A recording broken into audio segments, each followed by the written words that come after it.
Well, hello there. It's CodeBreaker146. I'm pretty sure you didn't expect a video from me. I'm not dead. In fact, my channel is the only thing that has died. In the 5 or 6 months or so, I believe that I haven't posted a single video, and that's honestly disgusting. I have 1,000 subscribers. I think after I got 1,000, I just decided to phone it in terms of my videos and their quality and just me being lazy. That's one of my big Achilles heel of this channel, and is me being lazy.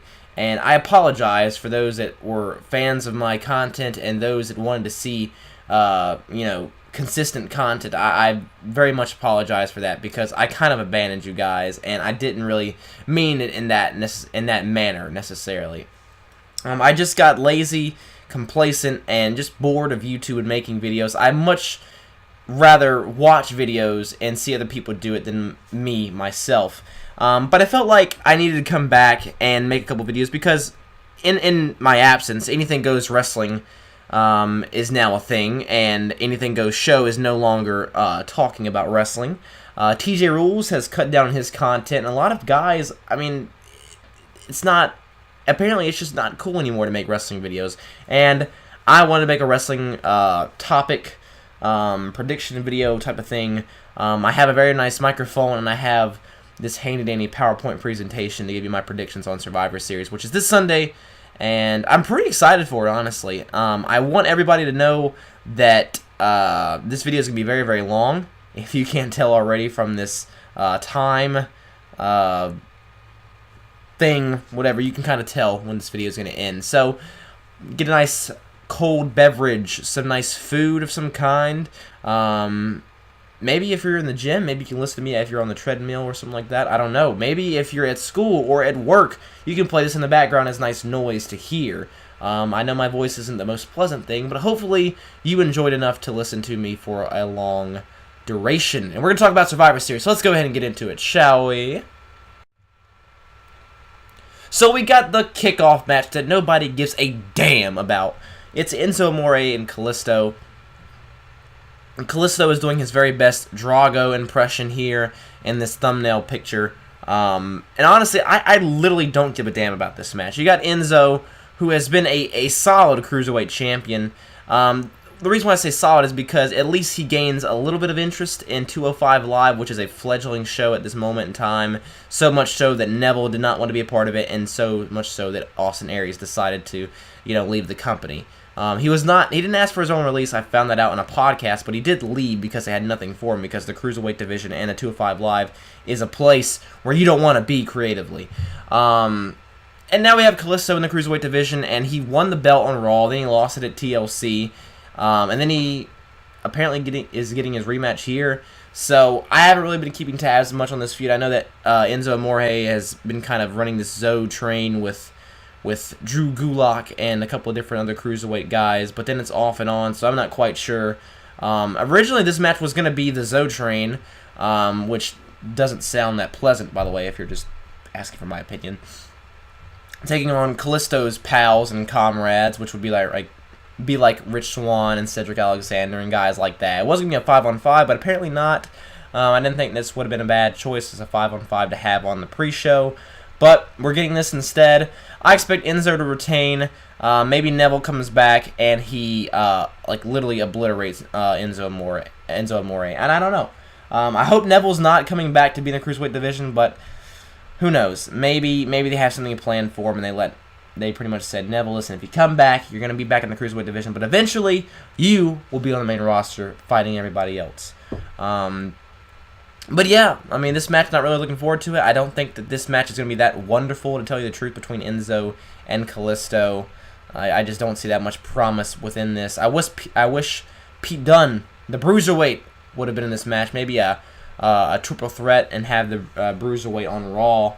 But apparently they don't have that planned for me. It was just a UK surprise. I even thought they were going to do a UK versus Cruiserweight 5-on-5 with the whole Tyler Bate and a couple of different guys on 205 Live recently, but apparently not. But, oh well.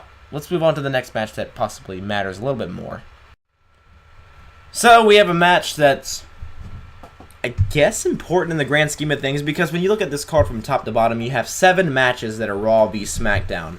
And as anybody knows if you watch sports, the best of 7 series is the winner that gets 4 pretty much wins the night or wins the series. And it's the same thing that's going to be here for Survivor Series. So this match counts, but it's not very, very big time. I mean, when you look at this card, the first thing that you're going to say is, oh yeah, I'm most excited for Baron Corbin and The Miz. No, I think most people don't even know this match is on the card. They just know that it's going to happen.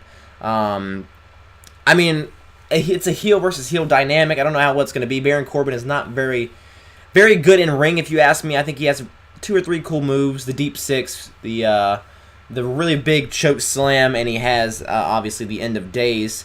But other than that, he's average to decent on the microphone. I mean, he's kind of passable, but he's not really interesting. He doesn't have that much of a gripping character besides this whole lone wolf thing. But he's not really even a lone wolf. He's not interesting. He's not dynamic in that aspect. I mean, he's not really fun to watch. I can't remember a time where I said, man, Baron Corbin's a hell of a worker.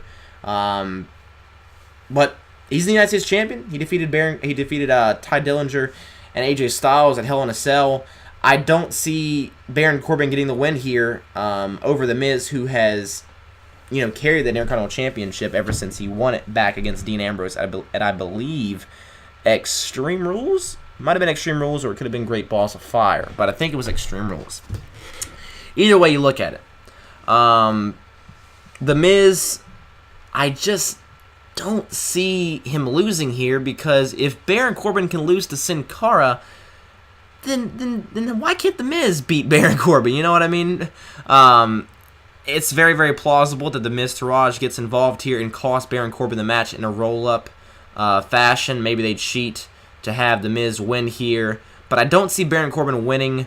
They've done a decent job building this match up in terms of The Miz throwing shots at Baron Corbin in a explicit, uncensored type of video that was shot in portrait that was over Twitter and stuff like that. That was really, really cool. But other than that, I mean, there's nothing else, I mean, that can really get me hyped for this match. I mean, you have the receding hairline Baron Corbin, and you have the A-lister going head-to-head at Survivor Series. It should be average, maybe? I don't know. 8 to 9 minutes tops. I don't see this match getting a lot of time. The Miz is going to win here, so Raw 1, SmackDown 0. And my Lanta, we got SmackDown versus Raw, the women. It's Naomi, a mystery lady, Becky Lynch, the team captain, Carmella, Miss Money in the Bank, and Tamina taking on Sasha, Asuka, Alicia Fox, Nia Jax, and Bayley. So Team Raw and Team SmackDown. I don't know how well this match is going to be, because most women's tag matches are normally a train wreck, if I'm being completely honest. Last year's SmackDown vs. Raw women's match was okay, and Raw got the W there with Charlotte and Bayley being the 2 sole survivors here. But I hate to break it to you, but there's only going to be one sole survivor for Survivor Series in this match, and it's going to be Asuka, because nobody on Team SmackDown is ready for Asuka. Asuka's undefeated. She is pound for pound the best women's wrestler on the roster. I mean, you can make a case for Charlotte too. I definitely could see that, but Asuka is the most talented women's wrestler on the roster, in my opinion. I even think she's better than some of the male wrestlers that they have on the roster, so that's how much I think of Asuka. You got Alicia Fox, who's crazy like a fox. I mean, nice job, Vince. And then you got Nia Jax, who's, pretty dominant, I guess. You'll have her go up against Tamina as a nice pound for pound. I don't mean pound for pound in terms of their weight. I just mean pound for pound in terms of going head to toe, You got Carmella, who just dumped James Ellsworth because James Ellsworth's ass got released. God has blessed. Then you got a mystery partner who we don't know what's going to do. We don't know who's going to do what for Team SmackDown. I believe it's going to be Paige, but even if it is Paige, I don't think she's going to, topple over Asuka, who's undefeated. I don't see Asuka getting counted out or DQ'd. I don't see her getting eliminated like they did with Rusev in Survivor Series of 2014.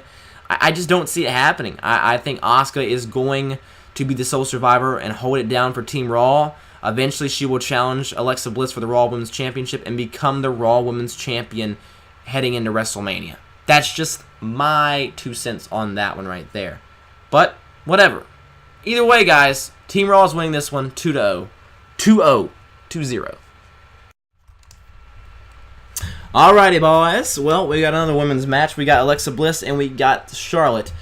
Charlotte is a 6-time champion. You know, she's going for 16. You know, that's going to happen. You got Alexa Bliss, who is, first off, gorgeous, but she is also a 2-time SmackDown Live Women's Champion and a 2-time Raw Women's Champion. I think this match is going to be really, really cool because we've never seen them face each other. I'm sure it's happened in NXT before. I'm pretty sure somebody knows that it's happened before. Not me, but the scene on the pay-per-view is going to be really, really interesting. Charlotte's at the top of her game, and so is Alexa, so it's going to be really, really interesting to see. Charlotte just got the win over Natalya on SmackDown in her hometown of Charlotte, North Carolina. So that was cool. You got Alexa Bliss, who's just kind of been floating. She's been feuding with Mickie James and Sasha Banks off and on. But, you know, she's going to face Charlotte, and she's going to take an L to Charlotte to make this 2-1, to make SmackDown look like it's got a chance to fight back. You know what I mean? But, we'll see. We'll see. Charlotte's going to get the win here. It's going to be a decent match. You know, Alexa's okay in ring, and Charlotte's going to carry most of the match herself, in my opinion. A match that's going to be really, really fun. I don't necessarily know how much it's going to be in terms of its importance to the Raw versus SmackDown hype, but it's going to be fun. You got Kofi, you got Xavier, you got Big E, you got Seth, you got Roman, and you got Dean. Roman can easily match up with Big E. You got Xavier who can combat Seth Rollins, and you got Dean Ambrose who can combat Kofi. Or vice versa with Xavier and Dean and you know, stuff like that. You got a good balance of big and small and high flying and brawling and stuff like that. I just think it's going to be really, really fun to watch. The Shield and New Day have never faced each other in 6-man tag team action. It's never happened because the New Day was not around when the Shield was around, and vice versa. I think the Shield is easily going to take this W. I just don't see why the Shield would lose this match. It doesn't make any damn sense at all why they would lose. Roman is back. Seth Rollins and Dean Ambrose didn't have their match at TLC like they were supposed to have, but they're going to have it now. And they're going to be facing the New Day, who are great. The New Day had a fantastic variety of matches with the Usos, and now they're going to have another great match with the Shield. The Shield is going to win here. That's going to make it 3-1 against Raw. And if you're looking at this from a series standpoint, Raw is about to win. And the commentators are freaking out. Oh my god, SmackDown is going to lose the night if they go this route. They might not. But, you know, if they do this booking route, then it's possible that they could just keep that in mind. Food for thought. Shield wins here. Easy. And you got the bar. The bar. They don't set the bar. They are the bar. Sheamus and Cesaro versus the Usos. The Usos have become one of my favorite acts on WWE as of late. When they were babyfaces, I didn't give a damn about the Usos. I didn't care about them. Their face paint, their Samoan dance, and all that kind of stuff didn't really relate to me. It didn't settle with me, you know. But this whole Uso Penitentiary and Day One-ish and all that kind of stuff, I really am enjoying. I really am enjoying to see these guys do what they do best, and that's put on great tag team matches. And they work great as heels. They don't go to the top that much. They don't fly as much. They have a little bit more mean streak in them when they fight, and it's fun to watch, man. I really enjoy them on SmackDown Live. Their promos are really fun and entertaining, and the bar just the same. Sheamus and Cesaro, at first I wasn't too keen on them. I didn't see why Cesaro had to be in a tag team, and I thought Sheamus was just going to be, you know, a solid mid-carder on Raw. But together, man, they're a fun tag team. Man, they're a great tag team, actually. The bar is just awesome. Sheamus and Cesaro, I believe, are 3-time tag team champions for Raw. And fun fact, these guys were the last 2 teams in last year's Survivor Series match. It came down to these 2, and Sheamus and Cesaro got the win here. But the Usos are going to get the W here to make it 3-2, and the Usos are going to get back their loss from last year and to even the odds, and the Usos are going to go over. So I think it's going to be another wonderful, fun match these guys are going to have. I mean, you got the Shield and the New Day. Then you got this match here. It's just going to be awesome. I think these two matches are going to be rivaling for match of the night. Obviously, if the two main events aren't that great. So, but they're going to give them a run for their money. I can guarantee you that. And here is one of the main events. I would not be surprised if this match main evented the show. If you look at the star power alone, it should main event the show, but you never know.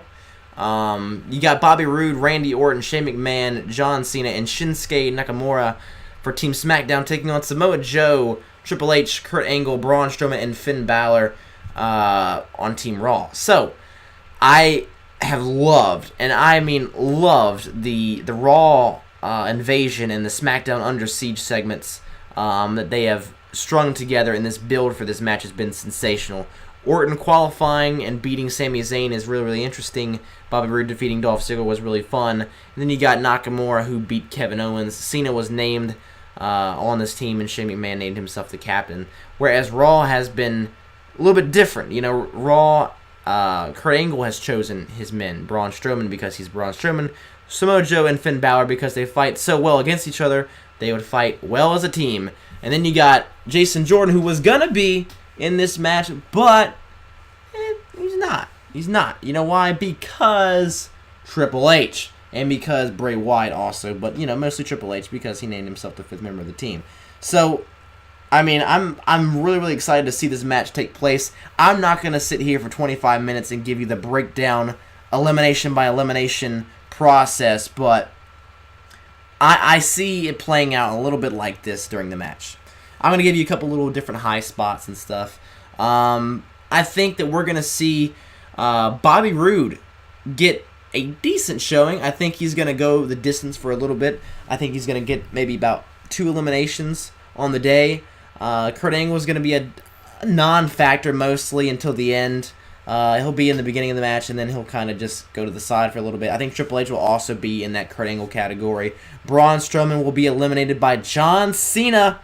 Finn Balor will have a decent showing just like Bobby Roode. And Samoa Joe, I don't know what they're going to do with Samoa Joe. Probably take him out via announce table or an RKO or something like that. I don't know. But there's a lot of star power here. There's a lot of big bodies for Raw. And there's a lot of big star power and names for SmackDown. And just the same for Raw, too. Raw should win this match, right? But they're not. Because Jason Jordan is going to screw it all up for Team Raw. Either he's going to get pissed at his dad and say, or, his dad, Kurt Angle, and say, you know what, screw you, you took me off the team, I'm going to sabotage this because I'm a bratty teenager. Or he's going to be like, Triple H, yo, bro, you took my spot, let me give you like a nice angle slam, and inadvertently cost Kurt Angle, his dad, his job. It's very possible that that's going to happen. And I think that's what's going to happen.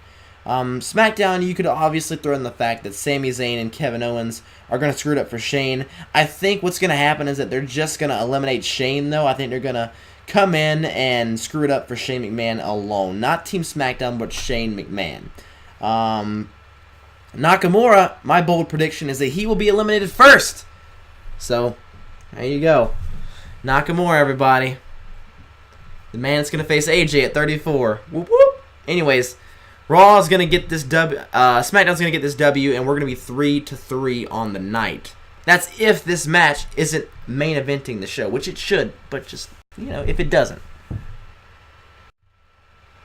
And the match that's the most intriguing, kind of. I'm personally excited for this match a lot. A lot more than I was for Brock and Jinder.